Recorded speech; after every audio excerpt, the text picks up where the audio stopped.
Absence du statut particulier des enseignants. Amélioration des conditions de vie des enseignants. Ordonnance 231-232. À quand la fin du calvaire des enseignants?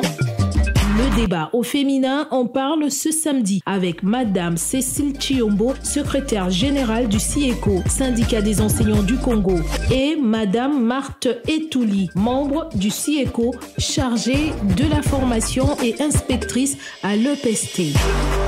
Le débat au féminin, c'est tous les samedis après le journal de 13h et dimanche en rediffusion après le journal de 19h. Pour tout contact, appelez au 099 790 93 22. Fidèles auditrices et auditeurs de Top Congo FM, merci d'avoir choisi Top Congo FM et bienvenue dans ce nouveau numéro du débat au féminin. Aujourd'hui, nous allons parler de la situation des enseignants. Vous le savez, nous sommes au mois d'avril, avril 2023, ce mois qui était attendu par les enseignants. La paye de ce mois est très attendue par les enseignants parce qu'elle va consacrer plusieurs changements, plusieurs réajustements dans leur traitement. Un mois également qui célèbre l'enseignant en République démocratique du Congo. Ce sera le 30 mars, donc dans le 30 avril. Le 30 avril, nous sommes au mois d'avril, le 30 avril, la date qui célèbre l'enseignant en République démocratique du Congo. Nous avons pour en parler dans ce studio Madame Cécile Chiombo, qui est secrétaire générale du syndicat des enseignants du Congo, SIECO. Elle n'est plus à présenter, elle est connue pour sa lutte pour l'amélioration des conditions des enseignants en République démocratique du Congo. Elle est accompagnée de Madame Marthe Etouli, qui est membre du SIECO. Elle est chargée de la formation, mais également inspectrice à l'EPST. Elle va parler, elle, pour plus le compte des inspecteurs. Madame Cécile Chiombo, nous sommes à quelques jours de la paye parce que après la réunion tenue il y a quelques jours entre l'intersyndicat de l'administration publique et le membre du gouvernement sur les retards accumulés pour la paye, il a été annoncé que la paye du mois d'avril allait être effective dans ce mois d'avril. Est-ce que les enseignants qui attendent tant de ce mois peuvent se frotter les mains et dire que des bonnes choses arrivent? Merci beaucoup, Madame les journalistes. Vous êtes sans oublier que tout a été défini en Bouela lors de l'évaluation de la feuille de route. Et après la définition de ces accords, il y a eu un communiqué officiel qui a été mis sur pied par le ministère du sous-secteur de l'EPST. Et nous pensons que ce communiqué n'est pas une blague. Vous êtes sans oublier que lorsque un membre du gouvernement s'engage à donner une information, c'est une information la bonne et la meilleure. Voilà pourquoi nous disons qu'il était temps que nous puissions tous, ensemble, unis comme un seul homme, poursuivre. Vous venez de parler du retard qui ont accusé les enseignants et aussi tous les agents et fonctionnaires de l'État. Après que l'intersyndicale de l'administration publique s'est rencontré avec le gouvernement à travers le vice-premier ministre, ministre de la fonction publique, il a été dit et confirmé que l'argent de tous les agents et fonctionnaires, les enseignants, y compris les militaires, les policiers, ont été déposés à la banque. Et le dernier lot, c'était le lundi 17 que cet argent a été déposé. Aujourd'hui, nous sommes mercredi, mais c'était le peu d'argent qui restait. Et là, nous disons que l'argent est là et qu'il est en train d'être payé. Et si les enseignants ou encore les militaires, les fonctionnaires et autres n'ont pas leur argent, c'est la faute aux banques payeuses. Est-ce que les enseignants doivent attendre ces réajustements comme prévu? Combien d'ailleurs sont pris en charge pour ce deuxième trimestre?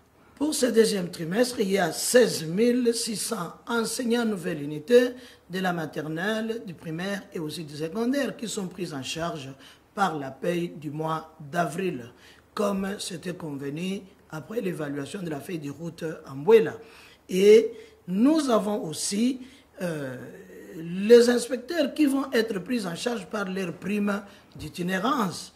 Il y a d'autres nouvelles écoles qui vont être aussi prises en charge par la mécanisation, entendu par la mécanisation, l'octroi de numéros mécanisés par le SECOP et aussi la prise en charge par rapport au salaire des enseignants. C'est pour dire que le gouvernement s'est engagé, puisque lorsque nous disons les ministres, un ministre d'un gouvernement ne peut pas apposer sa signature sur un document non reconnu par les chefs du gouvernement. C'est là où nous disons que les enseignants attendent de recevoir les 50 000 francs congolais de réajustement, de la prime, de la gratuité, et les 20 000 qui sont de l'année passée réengagés par le ministre du sous-secteur de l'EPST. Il y a la prime des brousses et autres. C'est pour dire que cette signature apposée sur les documents en face, c'est une signature voulue de tous et acceptée de tous, puisqu'un ministre ne peut pas aller à l'encontre du chef du gouvernement. Madame Marthe, est-ce que les inspecteurs se retrouvent également dans ces annonces qui ont été faites pour ce mois, la paye d'avril? Est-ce que ça va répondre tant soit peu aux revendications des inspecteurs? Merci Madame pour la parole. Comme venait de dire la générale, secrétaire générale, camarade Cécile, les inspecteurs attendent aussi ces résultats-là. Pour ce mois d'avril, ici, nous attendons tous ces réajustements, nous attendons nos primes, comme ça a été dit au niveau d'Mbouela. Parce que tout a été déjà préparé au niveau d'Mbouela. C'était dit qu'au mois d'avril, tous les inspecteurs auront leurs primes. Voire la prime d'itinérance, la prime pour fonction spéciale. C'est ce que nous attendons. C'est ce que le gouvernement a promis, nous attendons cela. Et j'ai confiance, je sais que j'aurai cet argent-là au mois d'avril. Mais les inspecteurs, on sait qu'on a entendu, on a vu plusieurs manifestations être organisées ces dernières semaines. Les inspecteurs qui menacent même de perturber le déroulement des épreuves certificatives parce qu'ils continuent d'exiger le paiement des primes des intervenants depuis 2020 qui ne sont toujours pas payés. Où est-ce qu'on en est avec ce dossier, Madame Cécile, Madame Marthe? Comme vous venez de le dire, effectivement, s'il y a des inspecteurs qui menacent, là, personnellement, moi, je ne connais pas. Parce qu'à mon niveau, au niveau de notre syndicat, nous n'avions pas fait des déclarations pareilles. Mais il est vrai que depuis 2020, il y a eu des intervenants qui ont travaillé, des inspecteurs qui ont travaillé et jusqu'au jour d'aujourd'hui n'ont pas eu leur prime. Effectivement, ils réclament leur argent. Mais cette situation-là était au niveau de l'IGF. Quand on est allé voir l'IGF à son tour a dit que lui, il ne connaît pas cette situation parce que tout est au niveau de la finance, au niveau du ministère de la Finance. C'est la finance qui garde cet argent-là parce que l'IGF d'abord exigeait que chaque intervenant ait un numéro de compte pour que cet argent-là soit versé directement dans son compte, sur le compte de chacun.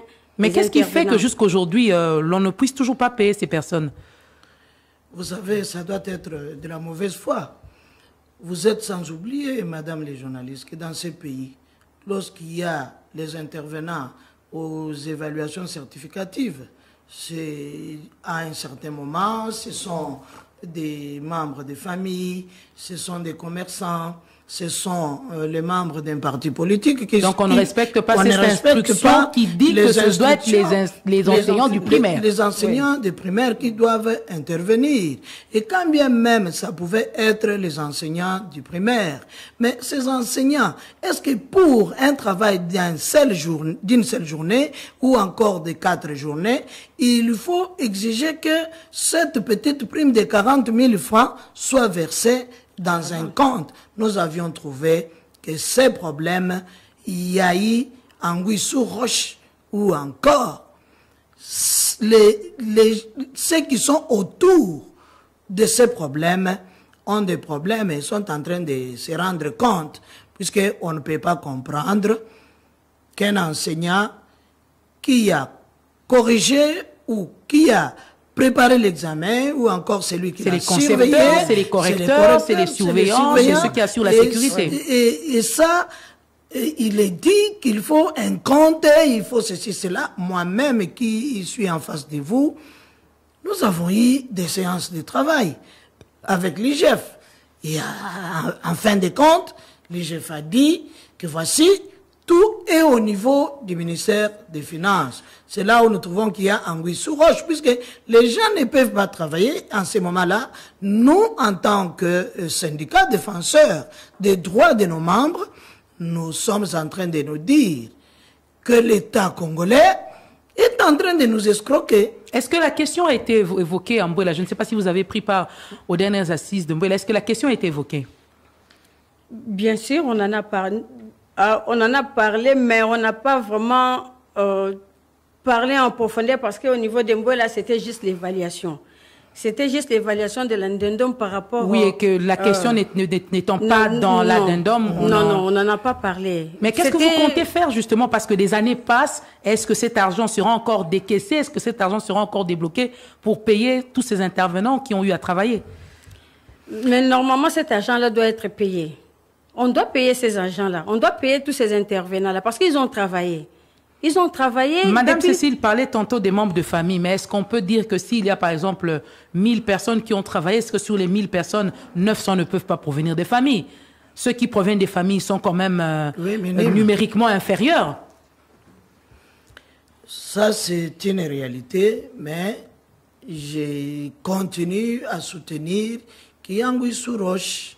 Il y a les gens qui veulent se rendre compte, mais ce que nous souhaitons est qu'ils mettent de l'eau dans leur vin, qu'ils mettent de l'eau dans leur vin pour que ces intervenants de plus ou moins des années rentrent dans leurs droits.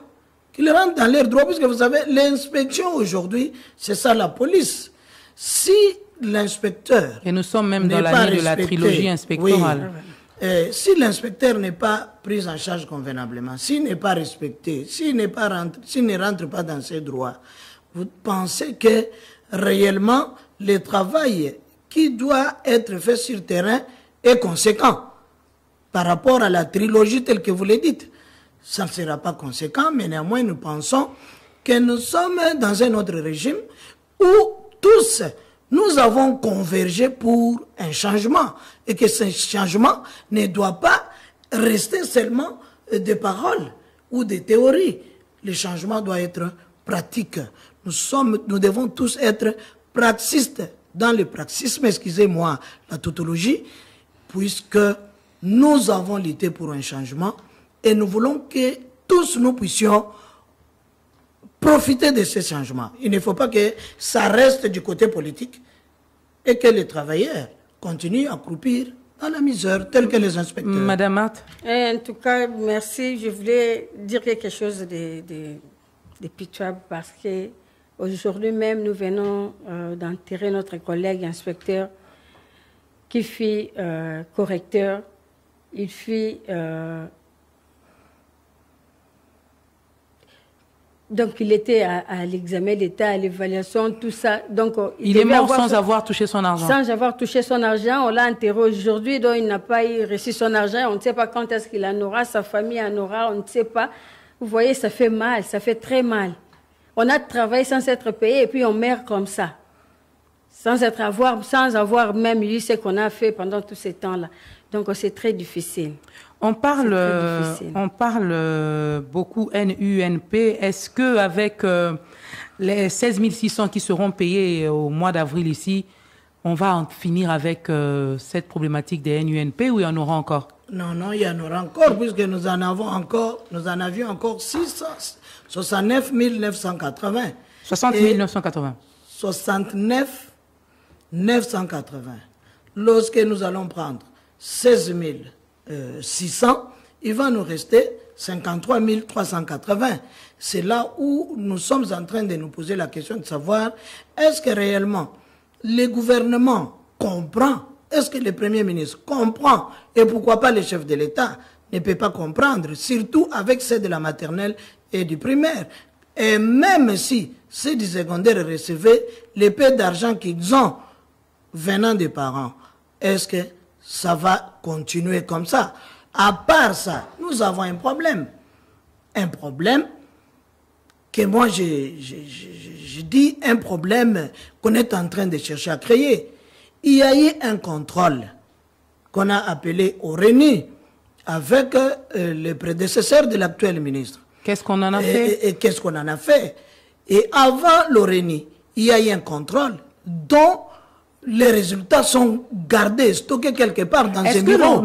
Est-ce qu'on a jeté tout ce qu'il y a eu comme contrôle précédent? C'est ça la grande question. C'est toute une problématique. Et à cette problématique, il faut savoir poser des solutions escomptées. Là, quand on dit que non, les écoles qui ont été contrôlées avec l'ORENI, avec Madame Yolande et Bongo, ces écoles-là ne peuvent pas être payées. Ce sont les écoles de 2020. En ce moment-là, il y a un problème qui va se poser puisque nous avons un grand problème dans la Tchouapa. Il y a un problème jusqu'aujourd'hui dans la Tchouapa qu'on ne sait pas résoudre. Il y a des écoles fictives. Il y a les gens qui se battent, il y a les gens qui volent, qui volent, les gens qui détournent, les gens qui prennent même l'argent des élèves des terminales, qui prennent cet argent, suspendus, retournés au service, suspendus, retournés au service. Cependant, ces gens-là ne méritent pas. Voilà pourquoi tu as parlé ici, madame les journalistes, des antivaleurs. Mais ceux qui sont dans les antivaleurs sont protégés. C'est un problème. Nous avons les problèmes au Kasaï oriental dans l'inspection. Il y a les antivaleurs qui sont dénoncés et les agents de l'inspection sont suspendus. Et ça, là, ça ne va pas. Nous avons des problèmes. Nous prenons dans les grands Bandundu. Allez-y dans le Sud Kivu. Allez-y dans le Nord Kivu. Au Grand Nord, à Butembo, il y a les agents. Et il y a aussi un membre du Sieko qui a été suspendu puisqu'il avait dénoncé les vols de thermoflash. Vous comprenez? Tout ça, ce sont les antivaleurs dont a parlé le chef de l'État et aussi les ministres. Cependant, il est temps. Nous avions un régime, nous avions un gouvernement. Et le gouvernement est tombé. Nous avons un autre gouvernement. Il est temps que nous puissions évaluer tous les gestionnaires. Je prends l'exemple ici sur place à Kinshasa. Moi aussi, je suis chef d'établissement. Mais un chef d'établissement, c'est celui-là qui sait, au plan des 3 axes, nous avons l'accès, la qualité et aussi la gouvernance. Si dans l'accès, il n'y a pas grand-chose, ça ne va pas aller là avec la qualité. Si la qualité ne marche pas, c'est pour dire que la gouvernance aussi ne marche pas. Il y a une école à Bandalungwa. Aujourd'hui, il y a des problèmes là-bas. Tout simplement puisqu'il y a une incompétence et il y a la mégestion. Vous allez voir un chef d'établissement qui est en train d'injurier et ce qui sort de sa bouche, vous vous dites, mais ça vient d'une école. Vous posez la question, madame. Mais est-ce que l'inspection fait son travail? Oui, bien sûr. Fait son travail. Bien sûr. L'inspection fait son travail parce que l'inspection est descendue sur les lieux. À l'école dont madame parle là. L'inspection était là. L'IGE lui-même était sur les chefs de corps. Mais pourquoi on ne sanctionne pas? La femme a été sanctionnée. Mais la femme a été sanctionnée. La femme a été sanctionnée. Les préfets ont été sanctionnés. Mais par la suite, bon, comme elle est protégée, on ne sait par qui, bon, ça, ce sont des choses... Il y a un autre problème à l'EPST dont on parle, ce sont les enseignants de ces écoles qui ont été désactivés, puis réactivés, qui continuent d'exiger qu'on leur paye l'argent qu'on leur devait les 6 mois où ils n'ont pas travaillé. Où est-ce qu'on en est avec ce dossier aujourd'hui? Mais vous savez, ce problème a été traité au cas par cas. Traité au cas par cas, ceux qui étaient dans les droits ont été payés, puisque je me souviens... Mais pourquoi on continue de voir les manifestations? Les agents du SECOP qui sont descendus sur terrain, madame, si vous étiez avec eux, vous alliez être étonné de trouver que ça, c'est une maison où l'eau est pleine après qu'il y avait eu la pluie, avec des mousses mouillées, sans banc, ni quoi. Vous trouvez une pièce comme ça, on vous dit que c'est une école, puisque les enfants ne sont pas là, tout simplement puisqu'il y a eu plus. Mais comment vous pouvez vous trouver avec une pièce comme ce studio? Mais alors, comment les enseignants ont été envoyés dans ces écoles-là, des enseignants du public? Non, ce ne sont pas les enseignants qui ont été... Vous savez, avec l'ancien régime, chacun pouvait se prévaloir d'être une école. C'est-à-dire, vous avez votre... arrêté, ou vous avez scanné un arrêté, vous avez ajouté votre nom, vous dites je suis une école, et lorsque vous allez au SECOP, avec ce que les SECOP étaient, aujourd'hui d'INACOP, vous pouvez trouvé que ces écoles-là étaient mécanisées et payées au détriment des Et ce n'est pas ça qui a également favorisé la prolifération des NU et des NP? Mais c'est ça. Mais je vous informe que si réellement, nous, SIECO, nous ne badinons pas. Si vous nous dites que vous allez payer, vous devez démontrer que ces agents qui doivent être payés sont réellement des vrais NU. On ne peut pas se lorgner l'œil tout simplement puisque ce sont des anciens que nous avons trouvés quelque part. Non, nous devons savoir nous dire des vérités. On ne peut pas accepter que Marthe est inspectrice et qu'elle le mérite. Et aussi, vous êtes inspectrice, vous ne le méritez pas. Il y a des inspecteurs comme ça. Et ils le savent eux-mêmes. Tous ceux qui font des bruits, est-ce qu'ils sont à même capables de nous démontrer qu'ils sont inspectrices et qu'ils sont inspecteurs? Non. Avant d'être inspecteur, il faut être un meilleur enseignant. Puisque vous ne pouvez pas être un mauvais enseignant, vous devenez inspecteur, je ne sais pas ce que vous allez faire sur le terrain. Il y a des vrais et des faux. Ce n'est pas pour autant dire que nous condamnons, on ne peut pas condamner comme ça sans juger, mais ce que nous voulons est que l'enseignement soit réellement un enseignement, puisqu'on ne peut pas continuer à parler gratuité sans parler qualité. Je vous ai parlé des 3 actes, les recrutements, la qualité et la gestion. L'accès. On va parler de la gratuité tantôt, mais ma question, la question que je m'en vais vous poser aujourd'hui, est-ce que dans le mois d'avril dans lequel nous nous trouvons aujourd'hui, nous pouvons dire que depuis l'avènement du nouveau président, la situation des enseignants a changé? Parce que c'est la chanson que l'on écoute un peu partout, que l'on entend revenir régulièrement, beaucoup d'évolutions dans le secteur de l'EPST. Il y a les enseignants qui ont vu leur salaire être majoré. Est-ce que les conditions des enseignants ont aujourd'hui changé, mesdames? Vous savez, on ne peut pas seulement ne pas parler des conditions des enseignants, mais il faut être malhonnête à un certain moment. Je prends mon exemple à moi. Ça a changé? À l'inspectrice qui est à mes côtés. Je n'avais que 92 000 francs. Aujourd'hui, dans la ville de Kinshasa, je peux me retrouver avec 435 ou 450 000 francs congolais. À Lubumbashi, l'enseignant peut se retrouver avec un salaire plus que moi, puisque nous pouvons parler de la zone, mais ce qui n'est pas zone, puisque il paraîtrait... Ces inégalités qui sont décriées par les enseignants ont été créées. Ce sont des hommes qui ont créé ça, puisque lorsque le chef de l'État a remis cette enveloppe, dont jusqu'à aujourd'hui, nous ne connaissons pas la hauteur, nous disons qu'il n'avait pas dit qu'il faut créer les inégalités. Puisque les mais depuis 2010, pourquoi on n'a pas changé ça? On n'a pas encore changé parce que nous sommes en train de cheminer, n'est-ce pas? C'est tout un processus. C'est depuis 2019 qu'on a créé ces inégalités. Lorsqu'on parle des avantages, les avantages doivent se retrouver dans un barème. Et quelle est la politique salariale dans notre pays? Nous n'en avons pas. Nous étions à Bibois, avec en commençant par l'ancien régime, avec le ministre Moussemena, le ministre d'État, ministre de la fonction publique, M. Bongongo. Nous avions parlé de la politique salariale. Nous étions avec Mme Yolande Bongo. Nous avons parlé de la politique salariale. Aujourd'hui, on est en train d'aller avec ça, mais nous avions discuté de la politique salariale en étant sur la suppression de l'hyper. Mais, qu'est-ce que nous ne voyons pas? Est-ce que c'est le chef de l'État lui-même qui doit travailler? Est-ce que c'est la politique du gouvernement, le premier ministre chef du gouvernement, qui pense qu'il faut aller en négociation avec la santé? Et avec la santé, oui, et on peut donner un per diem par jour d'autant. Avec les PST, on peut donner un per diem par jour d'autant. Mais est-ce que ce ne sont pas d'ailleurs ces per diem, ces primes qui vous ferment les yeux et votre situation ne change pas? On peut mettre dans une assiette et redistribuer. Mais pourquoi ne pas penser à ça? Puisque lorsque nous parlons des inégalités, c'est ce qui fait mal. On dit nous avons une base. Et cette base est de combien? De 135 000 francs.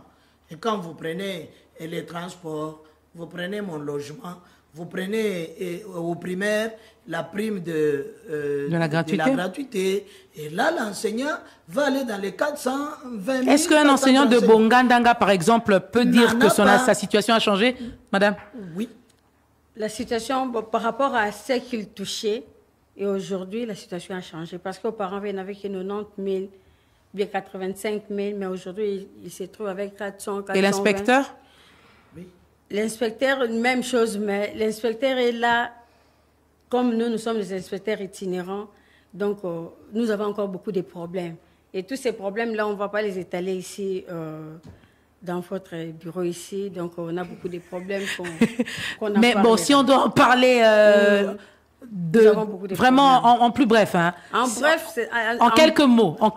Quels sont les problèmes dont votre situation n'a pas beaucoup changé? N'a pas beaucoup changé, surtout celui de l'intérieur, parce qu'il parcourt des kilomètres, des kilomètres. Cet inspecteur a besoin de moyens de transport. Or, au niveau de l'intérieur, c'est difficile. Même nous-mêmes ici à Kinshasa, des fois, nous faisons nos productions. Quand il faut déposer les rapports, nous faisons des productions avec nos propres moyens.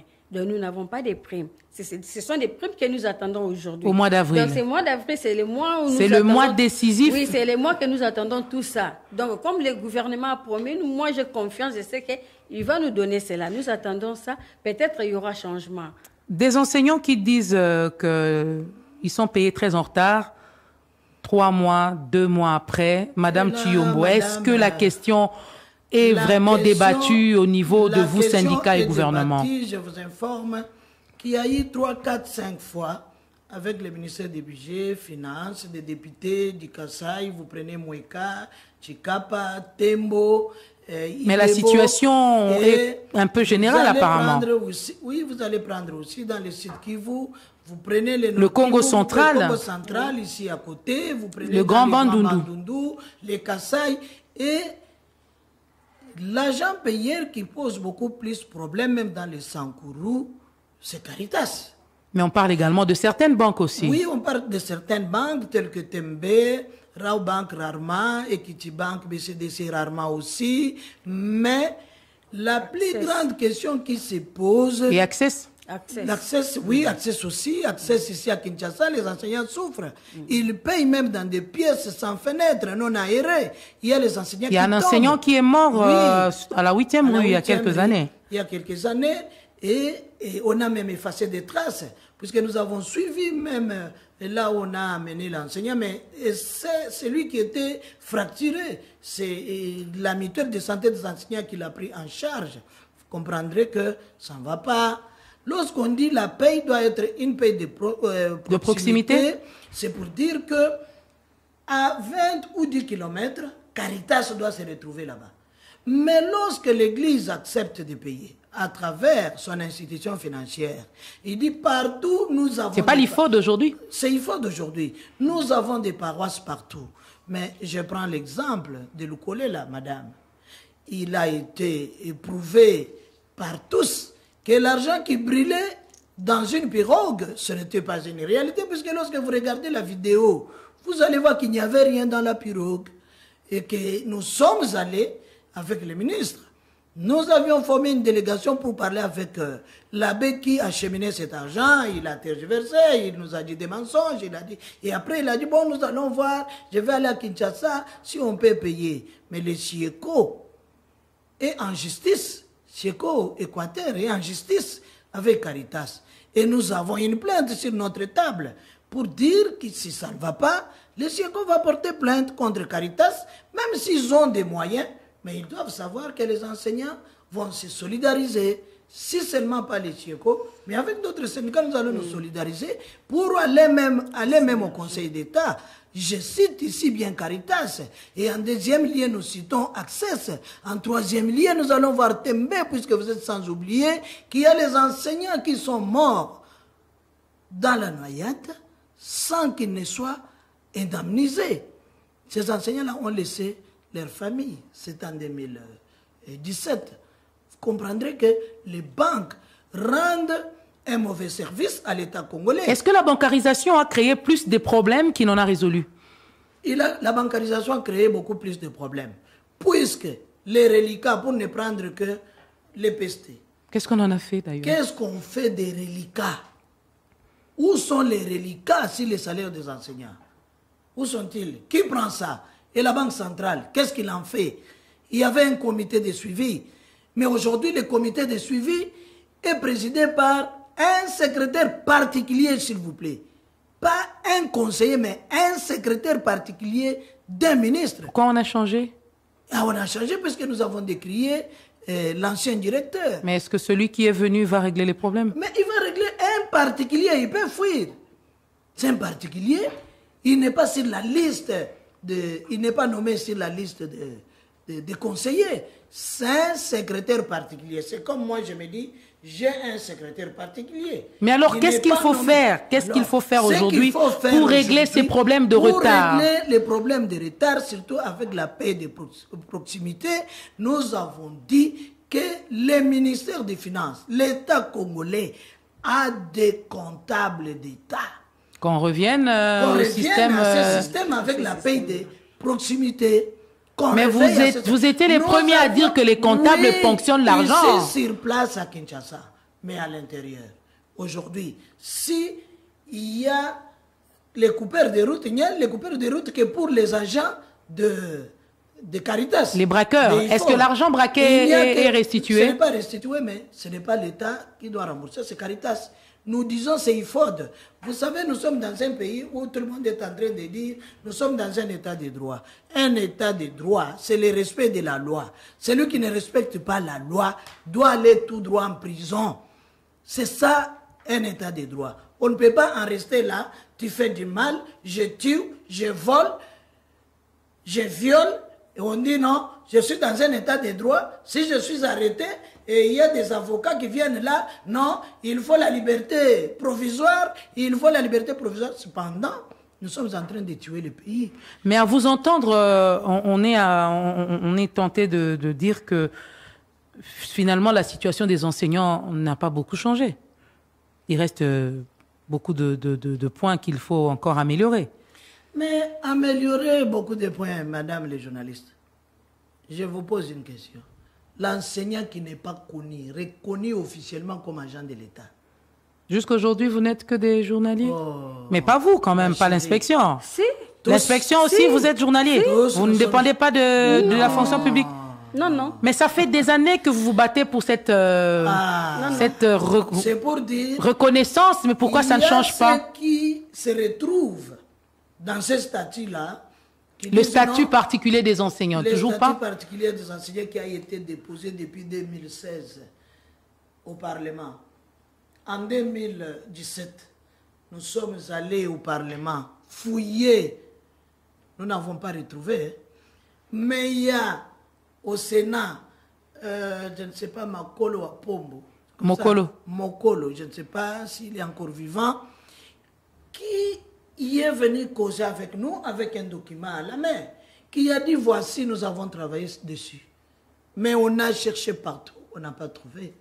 Le SIECO est en train de se préparer, puisque nous avons les projets, nous sommes en train de nous préparer pour voir qui peut porter cette loi pour l'amener au Parlement, puisque l'enseignant congolais, c'est celui-là qui doit transformer ce pays.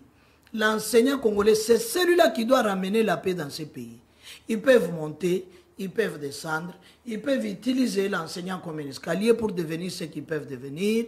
Ils peuvent transformer l'enseignant en un bois mort, mais le développement et la paix ne passeront que par l'enseignant. Mais mesdames, avec votre salaire de base, quand on va calculer vos indemnités de fin de carrière, quand vous allez à la retraite, est-ce que vous allez avoir quelque chose de consistant? Parce qu'on acclame là pour dire qu'il y a amélioration. On acclame pour dire qu'il y a amélioration. Mais à vous entendre parler, l'amélioration n'est pas amélioration. Est-ce que ce que vous gagnez aujourd'hui assure votre retraite, Madame Martin? Non. Vous n'êtes pas d'abord reconnue? Non. Ça veut dire que quand vous allez en retraite... Comme les collègues qui venaient de mourir aujourd'hui, après 6 mois, son nom sera rayé sur les listings. Pas de rente? Non. Vous n'avez pas de droit? Rien du tout. Je vous dis rien du tout. Ok. L'inspecteur souffre. L'inspecteur n'est pas considéré dans ces pays. Nous ne sommes pas considérés. Mais vous devez garantir la qualité de l'enseignement. Nous devons garantir la qualité, c'est ce que nous faisons. Et c'est pour ça qu'on dit que la qualité de l'enseignement pose problème parce que vous n'avez pas ce qu'il faut. L'inspecteur fait son travail. Malheureusement, il n'a pas de moyens. Les moyens sont insuffisants pour l'inspecteur. Il faut beaucoup produire. Il faut arriver dans les fins fonds pour voir tel enseignant comment il... Est-ce qu'il y a eu des inspecteurs qui ont été mis à la retraite aussi? Pas encore. Non, les inspecteurs, pas encore. Mais les enseignants, madame, c'est combien à peu près parce qu'il y a eu un grand débat. Les gens ont dit que l'enveloppe ne représentait absolument rien. Oui, il y a eu 447 enseignants avec qui on a débuté. Et le processus est arrêté en route? Non, le processus ne s'est pas arrêté puisque nous avions pensé créer et mettre en place une caisse de retraite. Parce qu'il y a eu des problèmes pour payer ceux qui sont sortis. Ceux qui sont sortis sont pris en charge en interne avec l'argent qui parce qu'ils ne sont pas ils sont pas beaucoup. Oui, ils ne sont pas nombreux. Et maintenant, nous sommes en pourparlers avec la SENSAP.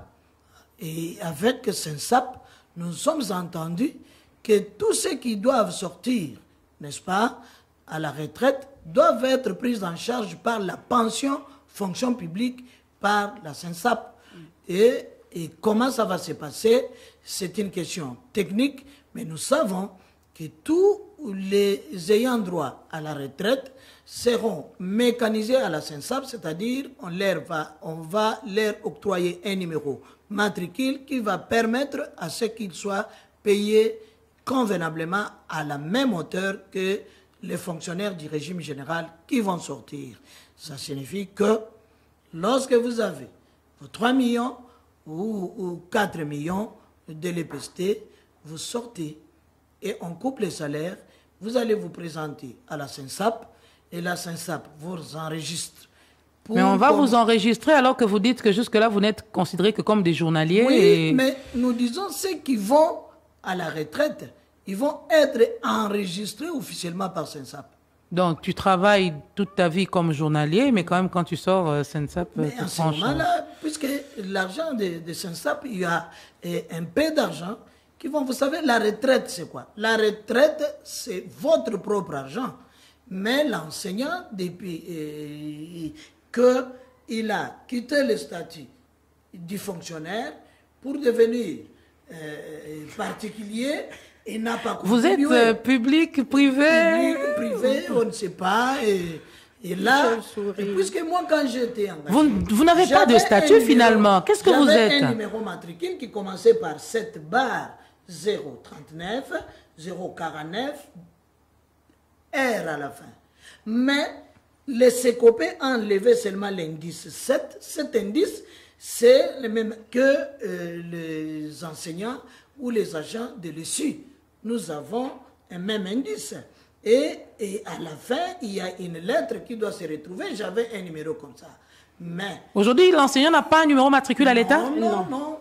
Le numéro que nous avons, c'est un numéro d'ordre. C'est comme nous sommes dans ces studios. Toi, tu as un numéro 1, moi un numéro 2, l'autre numéro 3. C'est ça le numéro que nous avons. Mais est-ce que vous êtes de l'administration finalement? Mais lorsqu'on dit il faut te sanctionner, madame, à ce moment-là, on prend les statuts de carrière des agents de services publics pour te sanctionner. Cependant, ces statuts ne te reconnaissent pas.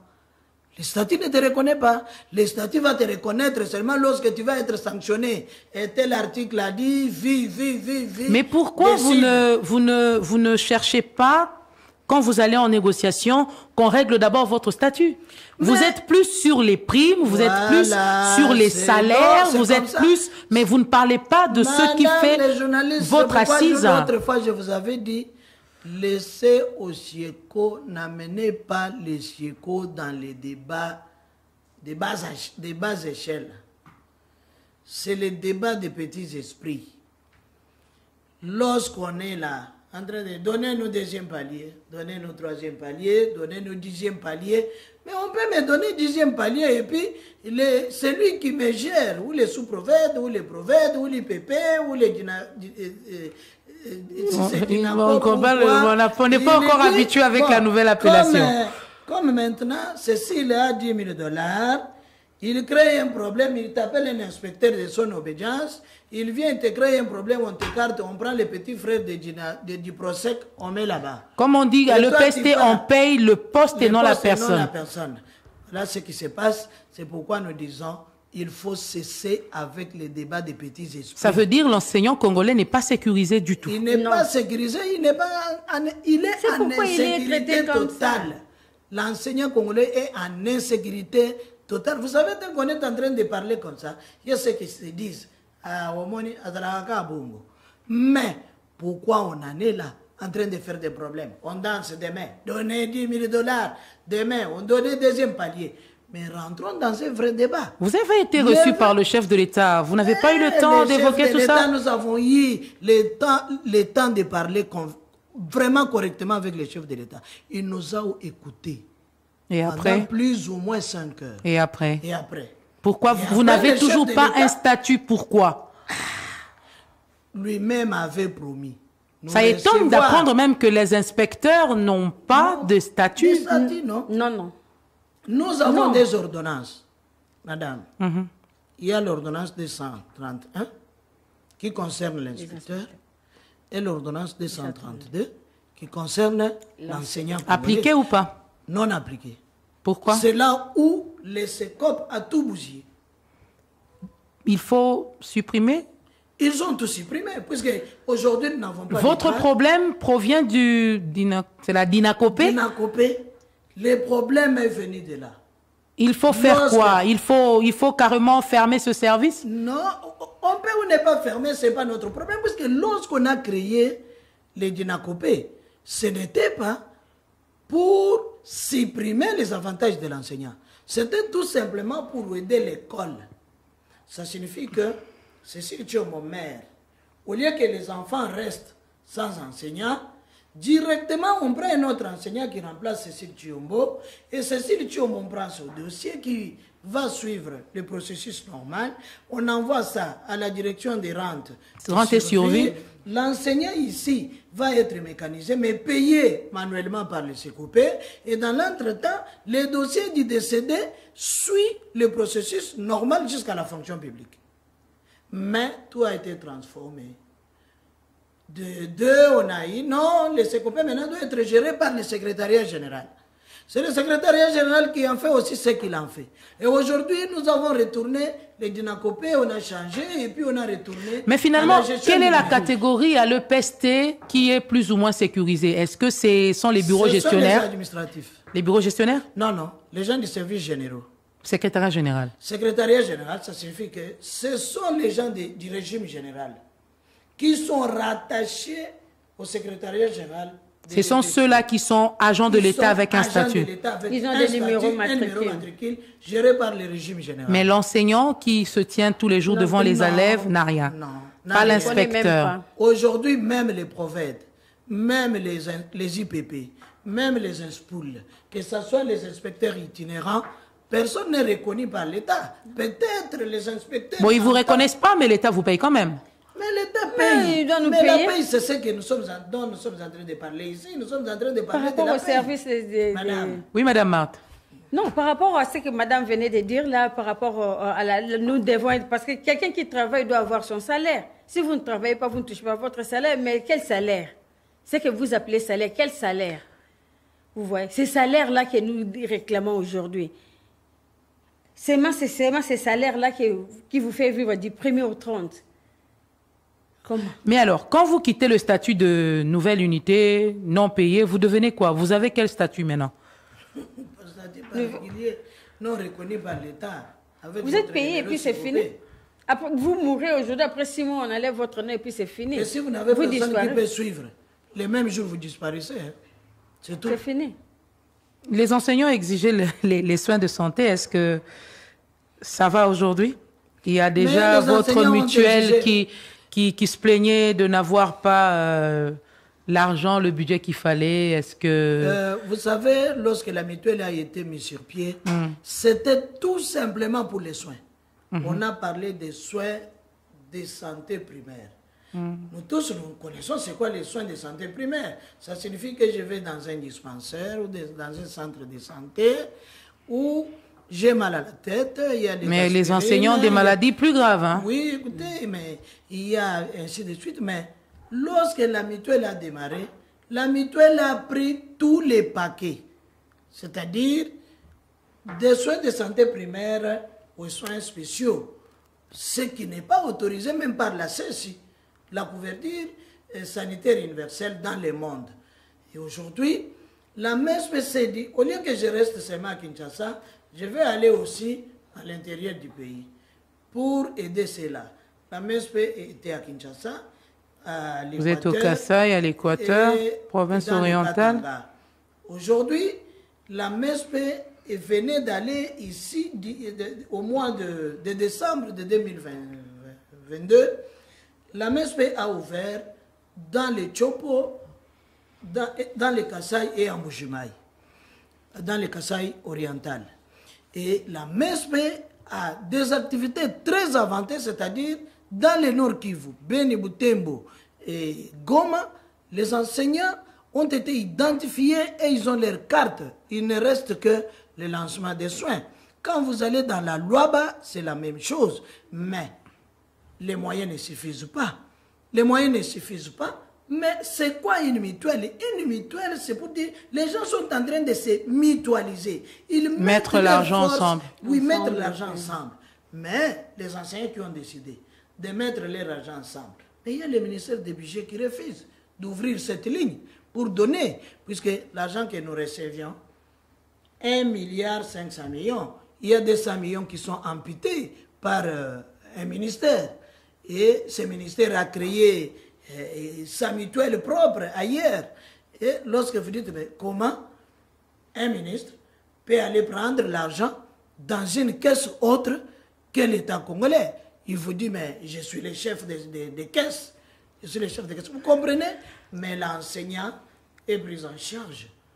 Puisque une mutuelle de santé, même en Europe, ne va pas en deuxième ligne, en troisième ligne. On nous fait signe qu'on doit déjà chuter, mesdames. Vous allez vous allez à Ngaliema, vous allez... Même l'État congolais ne peut pas envoyer quelqu'un à Moncol, hein, à Ngaliema. Mesdames, est-ce qu'on peut dire aujourd'hui que la situation des enseignants de l'EPST s'améliore, va s'améliorer, ou il y a encore beaucoup à faire et on chute par là, on termine par là? On commence avec vous, madame, inspection, enseignant. Est-ce qu'on peut dire qu'il y a des améliorations? Ou qu'est-ce qu'il faut pour qu'il y ait ces améliorations? Pour l'inspection, nous demanderons à l'autorité de faire ce qu'il faut. De tenir compte du rôle de l'inspecteur dans la société, dans les PST. Parce que sans l'inspecteur, nous n'aurons jamais la qualité de l'enseignement. Nous n'aurons jamais la qualité. Si l'inspecteur est bien payé, est bien traité, est bien considéré, et il fait bien son travail, vous verrez que nous n'aurons pas de problème. Et le statut? Et le statut aussi, il faut qu'on tienne aussi compte de ça. Qu'on tienne aussi compte de ça. Madame Cécile, la situation de l'enseignant de l'EPST, est-ce que... de l'EPST, c'est tout un processus. Puisque je venais de vous dire que l'enseignant, oui, il y a un débat, le salaire, oui, mais le statut de l'enseignant. C'est quoi un statut de l'enseignant? Le statut particulier, l'ordonnance de 131, l'ordonnance de 132, non respectée, nous avons autant de problèmes, mais c'est tout un processus. Et nous pensons que petit à petit, puisque nous sommes dans un état de droit, ça va s'améliorer. Mais ça doit s'améliorer dans le changement du statut de l'enseignant. Changer le statut de l'enseignant, ce n'est pas dire supprimer les dynacopées, mais il faut changer le statut de l'enseignant tout en reconnaissant qu'il est agent et fonctionnaire de l'État. Et lui donner un numéro matricule. Lui accorder un numéro matricule et aussi faire voter le statut particulier au Parlement pour sa promulgation par le chef de l'État, qui sait ce que nous nous sommes dit les jours où nous nous sommes retrouvés à l'OIA. Est-ce que tous les contrôles qui ont été faits ont élagué les fictifs des listings? Non, non. Et les écoles fictives, il y en a toujours? Moi, je suis convaincu, ça, il s'agit de moi. Hein. Ils peuvent maintenir rigueur, mais je dis, il n'y a jamais eu de règles sans exception. Et les erreurs peuvent toujours surgir. Puisque je vous dis qu'il y a une école aujourd'hui, il y a des problèmes là-bas. Mais je peux démontrer, carte sur table, que dans cette école, il y a les enseignants qui ne sont pas enseignants, mais dont la liste est en train d'être travaillée pour que ces gens-là qui ne sont même pas reconnus par l'école soient payés. C'est pour dire qu'il y a des problèmes partout. Et je donne un exemple. Le ministre lui-même est allé à Kasavubu, dans les quartiers... Chaba. Je pense que c'était vers Chaba, où il est allé trouver une école dans une maison. Et c'est un exemple. Et l'exemple est palpable. C'est pour dire qu'il faut fouiller. Il faut fouiller et refouiller. Nous allons trouver. Ne vous en faites pas. J'ai parlé de Chouapa. J'ai parlé de Sankuru. J'ai parlé des grands Bandundu. Puisqu'il y a quelqu'un qui revient. Il y était pendant les vacances. Il est revenu. Avec un ordre de mission du Sieko. Je vous dis, le ministre est politique, mais l'administration de l'EPST est très faible. Très faible. Puisqu'ils ont même l'audace de se réunir pour dire, les politiques là vont partir. Nous allons rester faire ce que nous voulons. Mais je vous informe que le Sieko ne va pas baisser les bras. Le Sieko ne va pas baisser les bras pour lutter pour l'amélioration des conditions socio-professionnelles des enseignants. Nous avons parlé de ce sujet. Vous avez constaté, compris avec nous qu'il y a beaucoup à faire. L'enseignant congolais n'est pas sécurisé. L'enseignant congolais travaille, mais n'est pas reconnu par l'État. L'enseignant congolais aujourd'hui exige un numéro matricule. Il exige qu'il soit reconnu par l'État au travers d'un statut particulier. Il exige que les conditions, que son salaire soient améliorées pour qu'à son tour, il puisse mieux faire son travail, celui de former les futurs dirigeants de ce pays. Merci Madame Cécile. Merci Madame Marthe d'avoir répondu à notre invitation. Nous n'avons pas fini. Nous espérons vous retrouver prochainement pour parler de la gratuité, pour parler de la lutte contre les antivaleurs avec plus de détails. Mais ça a été un plaisir pour nous de vous avoir dans ce studio. Merci à vous, fidèles auditrices et auditeurs, d'avoir suivi cette émission. Merci à Midel Mena qui a tout coordonné. Merci à Isabelle Mwengo qui a préparé avec nous cette émission, Patrick Mongongo qui a assuré la prise de vue et Jacques Ndinga qui était du côté du son. Merci. Restez fidèles au programme de Top Congo FM et à très très bientôt. Absence du statut particulier des enseignants, amélioration des conditions de vie des enseignants, ordonnance 231-232, à quand la fin du calvaire des enseignants?